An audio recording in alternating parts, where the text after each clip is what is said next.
पुणे जिल्हा परिषदेचं 292 कोटींचं अंदाजपत्रक सादर करण्यात आलं। आगामी आर्थिक वर्षासाठीच्या शिल्लकीच्या अंदाजपत्रकाला सल्लागार समितीने मंजुरी दिली आहे। गेल्या वर्षीच्या तुलनेत अंदाजपत्रकात 58 कोटींची वाढ झाली।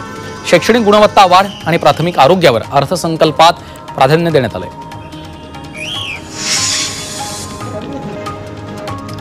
आज केडीएमसी आयुक्तांनी 3300 कोटींचा अर्थसंकल्प सादर केलाय। या अर्थसंकल्पात कोणतीही करवाढ नसल्याने नागरिकांना दिलासा मिळालाय। तर या अर्थसंकल्पात विविध नागरिकांच्या सोयी सुविधांसाठी तरतूद केलेल्या आहेत। नागरिकांच्या सुविधांसाठी ई गव्हर्नन्सवर देखील भर दिल्याचं आयुक्तांनी सांगितलंय।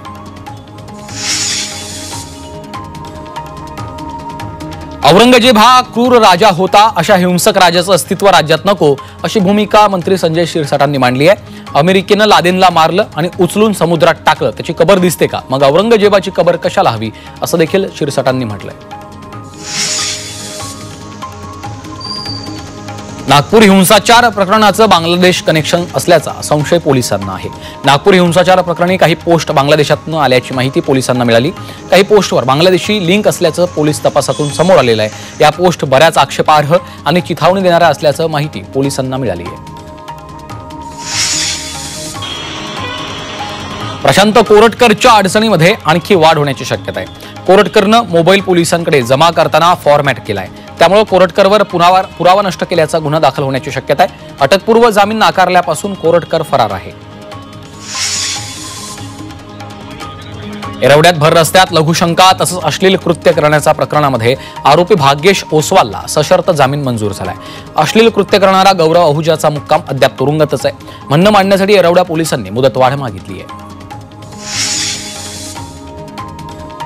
आरोग्य विभागामध्ये वाहन घोटाळा करण्यात आला। कागदावर वाहन दाखवून तब्बल 11 कोटींचा घोटाळा केलाय। झी 24 तासनं पंचनामा या खास कार्यक्रमातून आरोग्य विभागातला घोटाळा उघड केला। त्यानंतर आरोग्यमंत्री प्रकाश आंबेडकरांकडून झी 24 तासच्या बातमीची दखल घेण्यात आली आहे। तथ्य पाहून भूमिका घेणार असल्याचं आरोग्यमंत्र्यांनी सांगितलंय।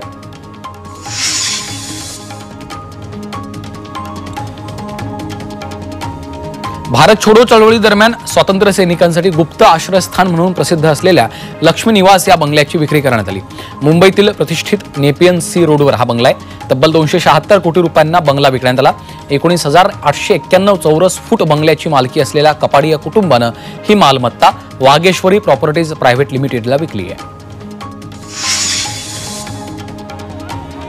पुण्यातील कोंढवा भागात गाडी पार्किंगच्या वादातनं राडा झाला। गाडीचा धक्का लागला म्हणून किरकोळ वाद झाला। त्यानंतर गाडीत बसलेल्या व्यक्तीनं थेट तलवार काढून वार केला।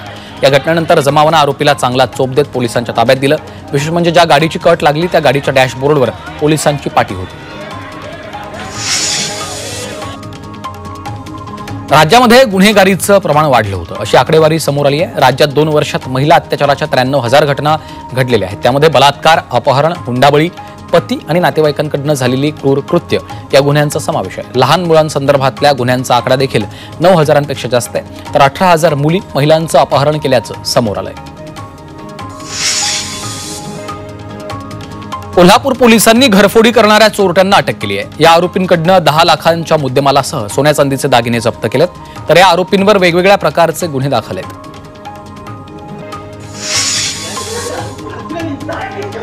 अवैध सावकाराच्या जाचाला कंटाळून मालेगावात व्यापाऱ्यानं आत्महत्या केली। 9 सावकारांविरोधात गुन्हा दाखल केलाय।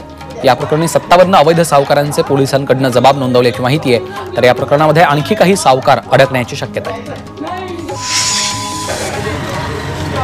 नागपुरातील भालदारपुरा भागातून दोघांना ताब्यात घेण्यात आलं। भालदारपुरा भागात पोलिसांचं सर्च ऑपरेशन सुरू आहे। पोलिसांकडून नागपुरात सर्च ऑपरेशन सुरू आहे। काल दिवसभरात पोलिसांनी 27 जणांना ताब्यात घेतलं होतं। आतापर्यंत पोलिसांनी 84 जणांना ताब्यात घेतलं असून या सर्व संशयितांना ताब्यात घेऊन त्यांची चौकशी सुरू आहे।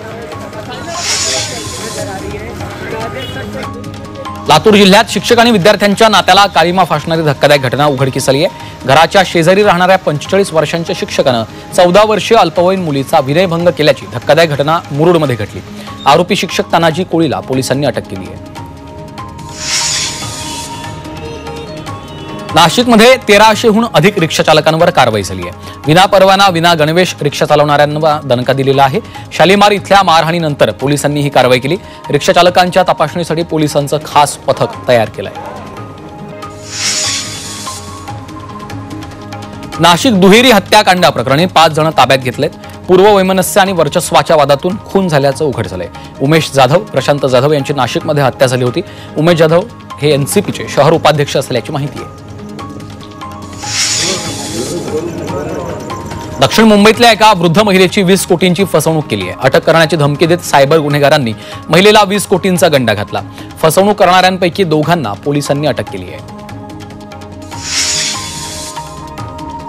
गेल्या 2 महिन्यात मुंबईतून 363 वाहनं चोरीला गेलीत. यातील अवघ्या 140 वाहनांचा शोध घेण्यास पोलिसांना यश आलं. चोरीच्या आकडेवारीतून दिवसाला 6 ते 7 वाहनं चोरीला जात असल्याचं स्पष्ट झालंय. तर गेल्या वर्षभरात पोलीस स्टेशनमध्ये 2589 चोरीच्या गुन्ह्यांची नोंद झाली आहे. सोलापुरात घरफोडी करणाऱ्या 4 अट्टल चोरट्यांना पोलिसांनी अटक केली आहे. पोलिसांनी चोरट्यांकडून 4 लाखांच्या दागिन्यांसह रोख रक्कम जप्त केली आहे. या चोरट्यांचा आंतरराज्य टोळीशी काही संबंध आहे का, या संदर्भात पोलीस पुढील तपास करतायत. ठाणे महानगरपालिकेच्या पाणीपुरवठा विभागानं थकबाकी आणि चालू बिल वसुलीची मोहीम सुरू केली. या कारवाईत 3 ठिकाणांवरून एका दिवसात 50 लाखांची वसुली केली आहे. सोलापूर महापालिका आयुक्तांनी कचरा डेपोची पाहणी केली आहे. शहरातील घरोघरी घंटागाडीद्वारे कचरा कशा पद्धतीनं गोळा केला जातो, किती टन कचरा जमा होतो याची माहिती आयुक्तांनी घेतली. बायो ऊर्जा प्रकल्पामध्ये कचऱ्यावर प्रक्रिया करून वीज निर्मिती आणि खत निर्मिती केली जाते, या संदर्भातही त्यांनी माहिती घेतली. मुंबई महापालिकेनं मालमत्ता कराच्या वसुलीसाठी चांगलीच कंबर कसली. 10 दिवसात 800 कोटी रुपयांच्या कर वसुलीचं लक्ष्य पालिकेनं गाठलं ठेवलेलं आहे. 18 मार्चपर्यंत 5392 कोटी रुपयांचा कर संकलित केला आहे. महाराष्ट्रातील 32,000हून अधिक गावांमध्ये ग्रंथालय नसल्याची माहिती समोर आली. राज्यातील सरकारी अनुदान मिळणाऱ्या ग्रंथालयांची संख्या 11,150 इतकी आहे. राज्यात 44,738 गाव आहेत. यातील 32,000हून अधिक गावांमध्ये ग्रंथालयच नसल्याचं माहिती अधिकारातून स्पष्ट झालंय. नाशिक जिल्ह्यातील विखरणी गावातील महिला अवैध दारूबंदीसाठी आक्रमक झाल्यात. पोलीस अधिकाऱ्यांच्या उपस्थितीमध्ये विशेष ग्रामसभेचं आयोजन केलं. या ग्रामसभेत अवैध दारू विक्री विरोधात ठराव मंजूर करण्यात आला. दारू विक्रीचा व्हिडिओ पाठवा आणि बक्षीस मिळवा. अवैध दारू विक्री करणाऱ्या व्यक्तीच्या सर्व सुविधा बंद करण्यात येतील असे ठराव देखील मंजूर करण्यात आले. मुंबई विद्यापीठानं सिनेट सदस्यांच्या प्रश्नाला विद्यापीठाकडनं कात्री लावली. त्यामुळे सिनेट सदस्य आक्रमक झालेत. याचे पडसाद शनिवारच्या बैठकीत उमटण्याची शक्यता आहे. विद्यापीठाच्या सिनेट बैठकीला पदवीधर मतदारसंघातनं निवडून आलेले सदस्य उपस्थित असतील. चाळीसगावच्या मेहुण बारे परिसरातील महावितरण विभागाच्या केव्ही सबस्टेशन मागे आग लागली आहे. केबलमध्ये स्पार्किंग झाल्यामुळे आग लागल्याचा प्राथमिक अंदाज आहे. अग्निशमन दलानं घटनास्थळी पोहोचून आग आटोक्यात आणली. मात्र यामध्ये महावितरणचं साहित्य मोठ्या प्रमाणावर जळून खाक झालं.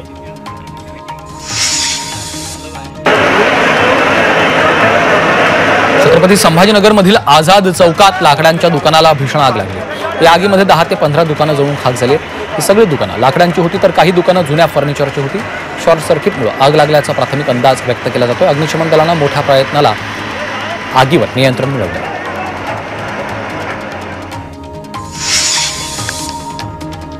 पवईमधील साई सफायर या इमारतीच्या 17व्या मजल्यावर आग लागली आहे. आगीनंतर इमारतीमधील 50 ते 60 रहिवाशांना सुखरूप बाहेर काढण्यात आलं.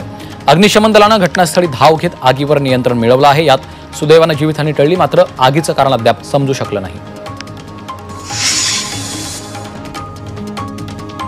पुण्यातील जीबीएस उद्रेक संपुष्टात आला असला तरी त्यामागचं नेमकं कारण अद्याप अस्पष्ट आहे. 2 महिन्यांनी देखील आरोग्य यंत्रणांना कारण शोधण्यात यश आलेलं नाही. जीबीएसचे जीवाणू आणि विषाणू पिण्याच्या पाण्यासह कोंबड्यांमध्ये आढळलेले होते. त्यामुळे हा उद्रेक नेमका कशामुळे झाला याबाबत संभ्रम कायम आहे. राज्यात पॅथॉलॉजी लॅबसाठी लवकर स्वतंत्र कायदा आणण्यात येणार आहे. त्यामुळे अवैध पद्धतीनं तपासणी करणाऱ्यांवर कारवाई करणं शक्य होणार आहे, अशी माहिती आरोग्यमंत्री प्रकाश आंबेडकर यांनी दिली आहे. बँक ऑफ महाराष्ट्राच्या कर्मचाऱ्यांनी आज संप पुकारला. बँकेच्या शाखांमध्ये शिपाई क्लार्कची पदं रिक्त आहेत. त्यामुळे भरतीच्या मागणीसाठी कर्मचाऱ्यांनी संपाचं हत्यार उपसलेलं आहे. संपामुळे बँकेच्या कामकाजावर परिणाम होतोय. बीडच्या परळी एसटी आगारात 5 नव्या बसेस दाखल झाल्यात. सध्याच्या बसेस अत्यंत दयनीय अवस्थेत होत्या. त्यामुळे नव्या बसेसची मागणी केली जात होती. आज अखेर परळी एसटी आगाराला 5 नव्या बसेस मिळाल्या आहेत. या नवीन बसेसमुळे प्रवाशांना दिलासा मिळणार आहे. केंद्रीय मंत्रिमंडळानं यूपीआय भीम ॲपद्वारे होणाऱ्या व्यवहार प्रोत्साहन योजनेला मंजुरी दिलेली आहे. 1500 कोटी रुपयांच्या प्रोत्साहन योजनेला मंजुरी देण्यात आली. त्यामुळे देशातील लहान दुकानदारांना दिलासा मिळणार आहे. 2000 रुपयांपेक्षा कमी रकमेच्या व्यवहारांवर आकारला जाणारा व्यापारी सवलत दराचा खर्च सरकार उचलणार आहे. गणेश चतुर्थीनिमित्त महाराष्ट्र सरकार मुंबई ते गोवा रो सेवा देणार आहे. कोकणात मोठ्या उत्साहात साजरा होणाऱ्या गणेशोत्सवात मुंबई, ठाणे, मीरा भाईंदर आणि नवी मुंबईतील कोकणवासियांची मोठी गर्दी दिसून येते. गणेशोत्सवादरम्यान प्रवाशांची अडचण कमी करण्यासाठी मत्स्य व्यवसाय आणि बंदर विभाग मुंबई ते गोवा रो सेवा सुरू करण्याची योजना आखत आहे.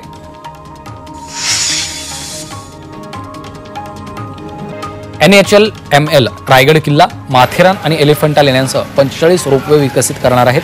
पर्यटनाला चालना देण्यासाठी आणि वाहतूक कोंडी कमी करण्यासाठी सरकारनं हा निर्णय घेतलाय. राज्यानं गेल्या वर्षी फेब्रुवारीत केंद्रीय एजन्सींसोबत सामंजस्य करार केला होता, परंतु अंतिम मंजुरी प्रलंबित होती. राज्य मंत्रिमंडळाच्या निर्णयानंतर रोपवे लवकरच पूर्ण होण्यास मदत होणार आहे. सरकारी अधिकारी आणि कर्मचाऱ्यांच्या सोशल मीडियावर निर्बंध आणण्याची गरज आहे. 3 महिन्यात त्याबाबतची नियमावली जाहीर केली जाईल, अशी माहिती मुख्यमंत्री देवेंद्र फडणवीस यांनी दिली. राज्यातील सरकारी कर्मचारी अनेकदा सरकारविरोधी भूमिका मांडतात, त्यांचे संदेश अनेकदा समाजहिताच्या विरोधात असतात, असंही फडणवीस यांनी म्हटलंय. केंद्रीय लोकसेवा आयोगाच्या परीक्षा पद्धतीप्रमाणे 2025 पासून महाराष्ट्र लोकसेवा आयोगाच्या परीक्षा वर्णनात्मक स्वरूपात अर्थात डिस्क्रिप्टिव्ह घेण्यात येणार आहेत. या स्पर्धा परीक्षांचे आणि मुलाखतीचं वेळापत्रक तयार करून त्यानुसार परीक्षा घेतल्या जातील, अशी माहिती मुख्यमंत्री देवेंद्र फडणवीस यांनी दिली आहे. मुंबई विद्यापीठानं परीक्षा पुढे ढकलल्यात. विविध अभ्यासक्रमांच्या सीईटीमुळे हा निर्णय घेतलेला आहे. या सर्व परीक्षा एकाच दिवशी घेण्यात येणार होत्या, मात्र आता 8 दिवसांनी परीक्षा पुढे ढकललेल्या आहेत. त्यांचे सुधारित वेळापत्रकही जारी केलंय. अकोल्यामधील सुनील कल्ले हे चिमण्या वाचवण्यासाठी गेल्या 20 वर्षांपासून प्रयत्नरत आहेत. चिमण्यांचे संरक्षण व्हावं म्हणून त्यांनी आपल्या घराच्या आवारातील छताला विविध धान्यांची घरटी उभारली आहेत, तर त्यांच्या घरात चिमण्यांसह विविध पक्ष्यांचं देखील वास्तव्य आहे. शिरूर तालुक्यातल्या विठ्ठलवाडी इथं जागतिक चिमणी दिवस साजरा करण्यात आला. पांडुरंग विद्या मंदिरात विद्यार्थ्यांना शिक्षणाबरोबरच पर्यावरणाचे धडे शिकवण्यात आलेत. या शाळेत गेली अनेक वर्षांपासून चिमणी संवर्धनाचा उपक्रम राबवला जातोय. अहिल्यानगरमध्ये भक्ष्याच्या शोधात एक बिबट्या चक्क चिकन शॉपवर फेऱ्या मारत असल्याचा धक्कादायक प्रकार उघडकीस आला. संगमनेर तालुक्यातील आश्वी गावात हा प्रकार समोर आलेला आहे. सीसीटीव्हीमध्ये या बिबट्याची दृश्य चित्रित झाली आहेत.